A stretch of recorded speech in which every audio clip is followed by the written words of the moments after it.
5ஆம் வகுப்பு படிக்கும் அந்த பையன் ஹோம்ஒர்க் எழுதுறதுக்காக வீட்டில் உட்காந்து ஸ்கூல் பேக்கை ஓப்பன் பண்ணியிருக்கான். உள்ளேருந்து ஏகப்பட்ட பேனா, பென்சில், எரேசர் இதெல்லாம் எடுத்திருக்கான். அதை பார்த்துட்டு அவங்க அம்மா கேட்டிருக்காங்க, உனக்கு இவ்வளோ பேனா, பென்சில், எரேசர் நாங்கள் வாங்கி கொடுக்கலையே, ஏது உனக்கு இதெல்லாம் அப்படிங்கும்போது இவன் சொல்லியிருக்கான், இது தருண் கிட்டேயும் சுட்டது, இது ஆகாஷ் கிட்டேயும் சுட்டது, இது புவனேஷ் கிட்டேயும் சுட்டது, இது நிம்மி கிட்டேயும் சுட்டது, இது டீச்சர் கிட்டேயும் சுட்டது அப்படின்னோடனே இவங்க ஒரே ஆச்சரியப்பட்டிருக்காங்க. என்னடா இது, என்ன பழக்கம் இது, இவனுக்கு எங்கேருந்து வந்துச்சு அப்படின்னு ரொம்ப வருத்தப்பட்டு இருந்திருக்காங்க. நைட்டு இதை பற்றி பேசியிருக்காங்க.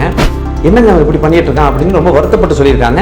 அவர் அதை விட ரொம்ப வருத்தப்பட்டிருக்காரு. ஏன்னா அவன் படிக்கிற ஸ்கூலில் தான் அவர் டீச்சராக ஒர்க் பண்ணிட்டு இருக்காரு. இந்த விஷயம் வெளில தெரிஞ்சுன்னா எனக்கு எவ்வளோ அவமானம் தெரியுமா? அதுவும் இல்லாமல் நான் வாங்குற சம்பளத்தில் பாதிக்கு மேலே அவனுக்கு தானே செலவு பண்ணிட்டு இருக்கேன். அப்புறம் இந்த பழக்கம் அவனுக்கு எங்கேருந்து வந்துச்சு அப்படின்னு ரொம்ப வருத்தப்பட்டு நைட்டு தூங்கிட்டாங்க. அடுத்த நாள் காலையில் அப்பாவும் பையனும் ஸ்கூலுக்கு கிளம்பிட்டு இருக்கும்போது அவங்க அம்மா நேராக வந்து, எங்க நம்ம ஏரியாவில் கோலம் போட்டி அறிவிச்சிருக்காங்க, அதனால கோலம் போட்டு ப்ராக்டிஸ் பண்ணணும், ஈவினிங் வரும்போது ஸ்கூல்லேருந்து கலர் சாக் பீஸ் எடுத்து வந்துருங்க அப்படின்னாங்களாம். இப்போ பையன் இவங்க 2 பேரையும் ஒரு மாதிரியாக பார்த்துருக்கான்.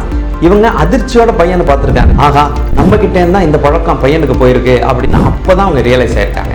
அதே மாதிரி உங்கள் குழந்தைங்க உங்களையே தான் கவனிச்சிட்டு இருக்காங்க. நீங்கள் ஒரு நல்ல முன் உதாரணமாக இல்லைனாலும் பரவாயில்ல, ஒரு மோசமான உதாரணமாக கண்டிப்பாக இருந்துடாதீங்க. சோஷியல் மீடியாவில் இன்ஃப்ளூயன்சர்ஸ் அப்படின்னு ஒரு டேர்ம் யூஸ் பண்ணுவாங்க.